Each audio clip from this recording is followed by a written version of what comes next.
Like करिए, subscribe करिए और बेल आइकन को दबाना बिल्कुल मत भूलिएगा, ताकि फौरी तौर पे नोटिफिकेशन आपको मिल जाए जब भी हम एक नया वीडियो रिलीज करें। जय हिंद।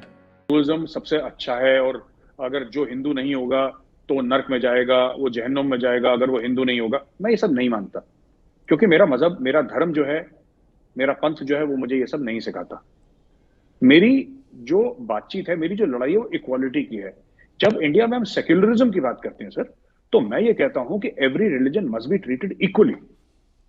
प्रॉब्लम ये आती है when religions are not treated equally, when religions are not treated equally. अगर आपने सबसे पहले घबराना नहीं है, घबराना नहीं है, घबराना नहीं।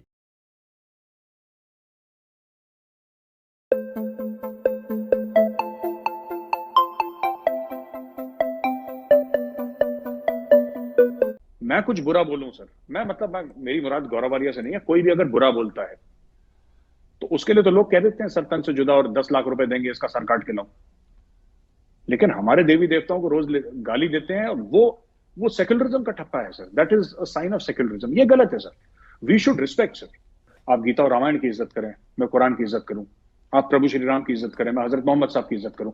मेरी मेरी मेरी जो डिबेट है सर, लड़ाई तो बहुत बड़ा शब्द है, मैं लड़ाई वड़ाई लड़ना नहीं चाहता किसी से। मेरी जो पूरा स्ट्रगल है वो इक्वालिटी का है। वो इक्वालिटी का है एक ऐसे मुल्क में जहां पे 83-85% पॉपुलेशन हिंदू है सर। वहां पे मेरी लड़ाई इक्वालिटी की है। और ये हमारे कुछ पॉलिटिशियंस ने सर माहौल बहुत ज्यादा खराब कर दिया है सर, बहुत ज्यादा खराब कर दिया है। कुछ पॉलिटिकल पार्टीज, मैं उनका नाम नहीं लूंगा, माहौल कौन सी पॉलिटिकल पार्टीज ने खराब करा है सर, मैं आपको बताता हूं। जब इनको, मुस्लिम्स को, अगर मैं होता ना प्राइम मिनिस्टर सर, मैं एक बात बोल रहा हूं, जैसे लोग कहते हैं ना कि अगर मैं होता तो मैं करता। अगर मैं चीफ मिनिस्टर होता, मैं प्राइम मिनिस्टर होता, तो मैं मुस्लिम मोहल्ले में जाता सर, और हर एक घर में जाके हर एक बच्चे को कहता कि ये बच्चा पढ़ाई करेगा, और नहीं करेगा तो पुलिस मां बाप पे एक्शन लेगी। ये बच्चा साइंस पढ़ेगा, ये बच्चा इंग्लिश पढ़ेगा, ठीक है सर, ये बच्चा कंप्यूटर पढ़ेगा।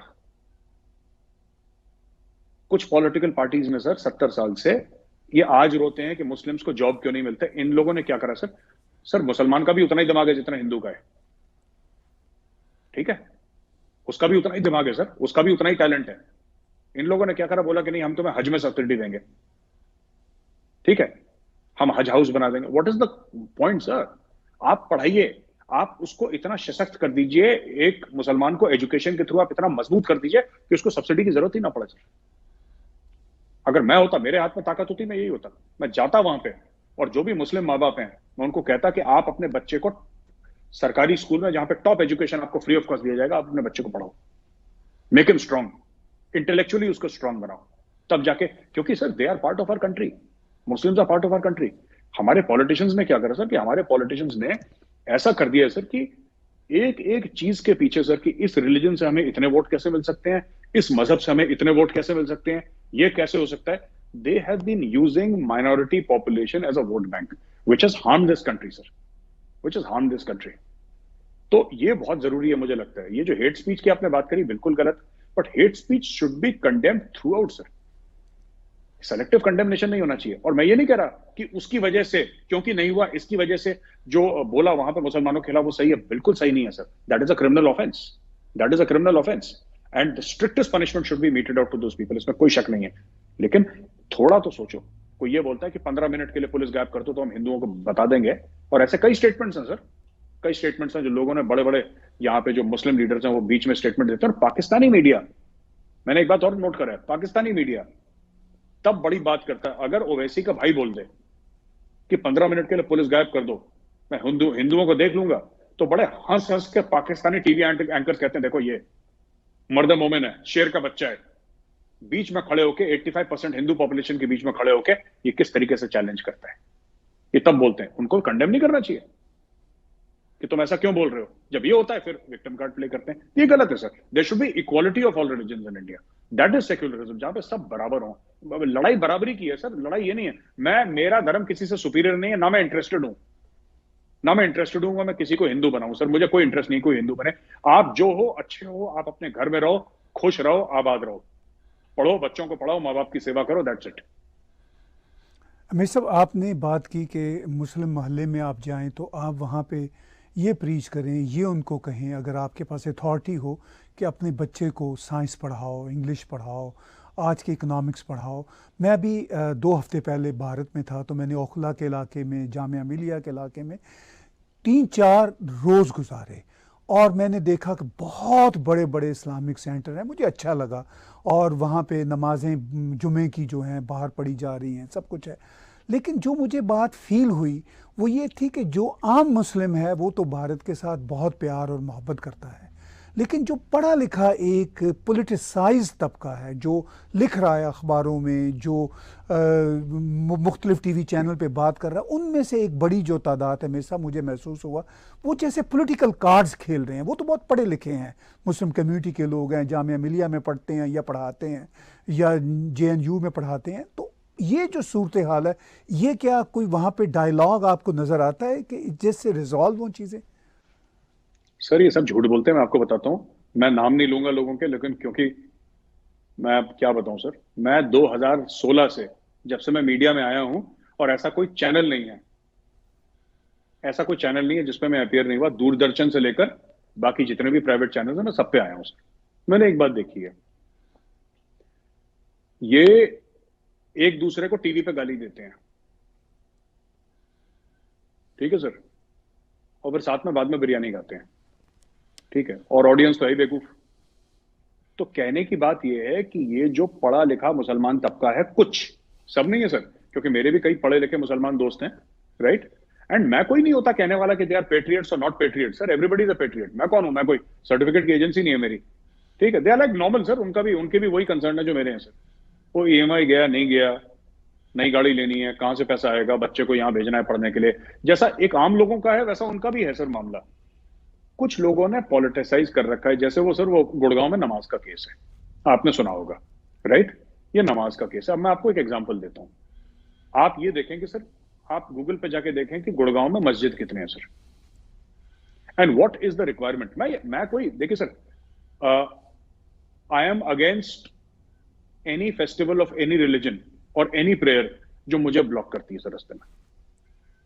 मैं उस मामले में बड़ा सेल्फिश हूं, मुझे कोई मतलब नहीं है। And as a practising Hindu मैं कह रहा हूं, तुम्हारी आरती चल रही है, तुम्हारा नमाज चल रहा है, मुझे उसका 2 रुपए का कोई लेना देना नहीं है। मेरी गाड़ी चले भैया, मुझे ट्रैफिक जैम नहीं चाहिए।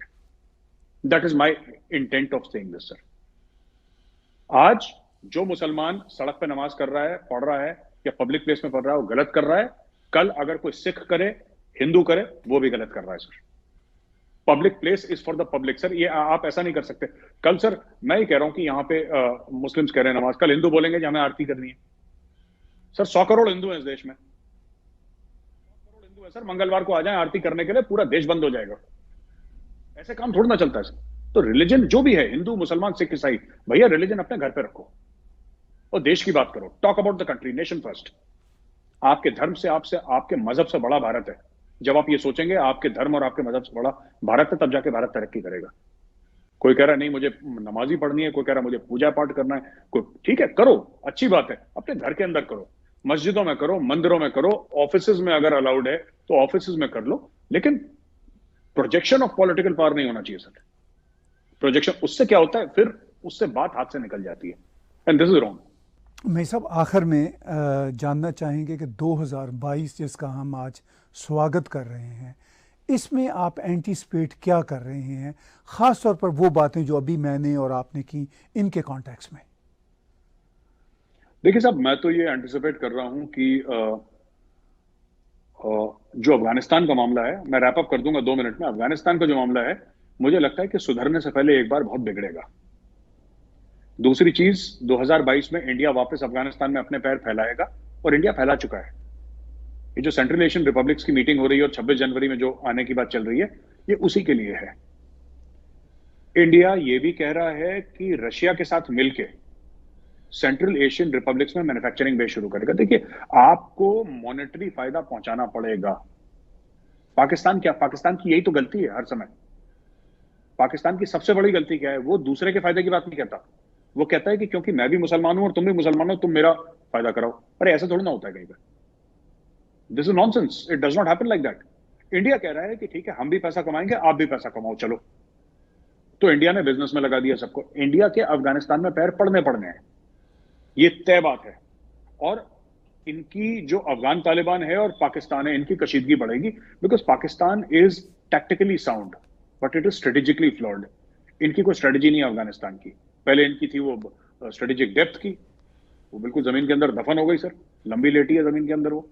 और बाकी इनकी जितनी भी थ्योरीज हैं, देखिए साफ सीधी बात है, अटक तक एरिया अफगानिस्तान का है, ये हर अफगान मानता है, चाहे वो नजीबुल्ला हो जिसको टांग दिया था तालिबान ने, चाहे उसके पहले राजा हो जो कि भाग गया था वहां का, बादशाह जो भी था वहां का किंग, या फिर उसके बाद अशरफ गनी हो, ठीक है सर, या कोई भी हो XYZ आज की तारीख में सर, तालिबान हो या इसके बाद कोई और सरकार आ जाए अफगानिस्तान में, कोई भी आ जाए, ठीक है सर, वो कॉम्प्रोमाइज नहीं करेंगे इस चीज पे।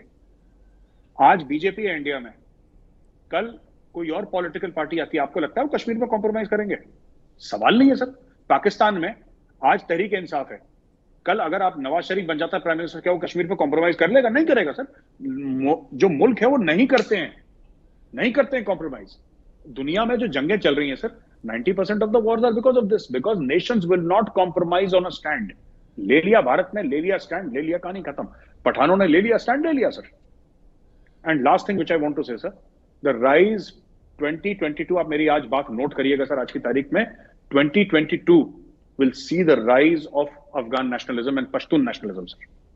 आप ये देखिएगा, चाहे वो राइट विंग एक्सट्रीमिस्ट हों जैसे तालिबान है या तहरीक तालिबान पाकिस्तान है, या फिर कम्युनिस्ट हों जैसे कि वो पश्तून तहफ़्फ़ुज़ मूवमेंट है, वो तो कम्युनिस्ट टाइप के लोग हैं सर, वो ये मंजूर पश्तीन वगैरह तो कम्युनिस्ट लाल सलाम टाइप के हैं। जो भी है, you will see the rise of Pashtun nationalism. आप देखिएगा 2022 में ये होगा पक्का। और मेरे साहब बिल्कुल आखिर में, भारत में जो कश्मीर में जो प्रोग्रेस हम देख रहे हैं, जम्मू कश्मीर में ख़ास तौर पर, वो 2022 में आपको क्या टर्न लेती नज़र आ रही हैं, और भारत इटसेल्फ जो है अपनी प्रोग्रेस में क्या बढ़ोतरी करता नज़र आ रहा है? सर ऐसा है, मुझे ऐसा लगता है कि जहां तक कश्मीर की बात है sir, economically Kashmir will take the path of becoming an economic powerhouse. आज तक ये सच है कि, और सिर्फ कश्मीर नहीं सर, कई सारे ऐसे स्टेट्स हैं जिनको अगर सेंटर पैसा न दे तो उनके पास इतना पैसा नहीं कि तनख्वाहें दे दें। दिल्ली पैसा देता है, और सिर्फ जम्मू कश्मीर नहीं सर, ऐसे कई सारे इंडियन स्टेट्स हैं जिनके पास इतना पैसा नहीं है, इतना टैक्स कलेक्शन है नहीं उनका। तो मुझे लगता है Kashmir will become self sufficient.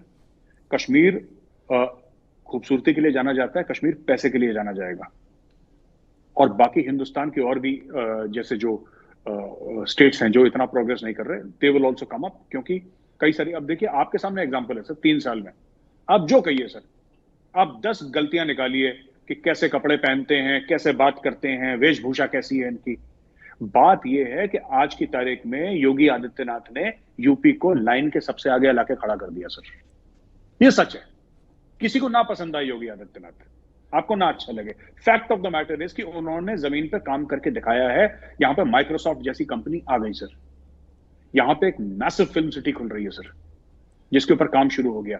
यहां पे 2024 में इंडिया का सबसे बड़ा इंटरनेशनल एयरपोर्ट जिसका काम शुरू हो गया है, that is going to come up. इतना प्रोग्रेस हुई है सर, ये जो आपके नेशनल हाईवेज और सुपर हाईवेज बने हैं सर, इतना यूपी में काम करा है, इतना ज्यादा यूपी में काम हुआ है। You need a strong leader and it can be done sir. और बाकी लोग जो उनकी बुराइयां करते हैं कि जी ऐसा है वैसा, जैसे भी हो, उन्होंने काम बहुत करा है उत्तर प्रदेश में, और ये बात कोई आदमी मना नहीं कर सकता कि काम नहीं करा है। तो ऐसा काम आगे भी होगा और जगह में भी होगा सर, एंड आई थिंक पूरे इंडिया में 2022 I think it's very very bright as far as I am concern sir. मुझे लगता है कि भारत बहुत आगे जाएगा 2022 में। जी भाई साहब, आपने बिल्कुल दुरुस्त कहा। रिसेंटली मैंने आगरा जाते हुए महसूस किया कि योगी जी जितना काम यूपी में कर रहे हैं वो वाकई ही अप्रिशिएबल है, और वो यूपी को बहुत ही आगे लेके जा रहे हैं। हमें मानना चाहिए कि जो वो काम कर रहे हैं। बिल्कुल आखिर में 2022 के कॉन्टेक्स्ट में आपका जो चाणक्य फोरम है उसके क्या आगे अज़ाइम हैं, वो हमारे व्यूअर्स को ज़रूर बताइए। अगर वीडियो पसंद आया है तो लाइक का बटन ज़रूर दबाएं। Thank you.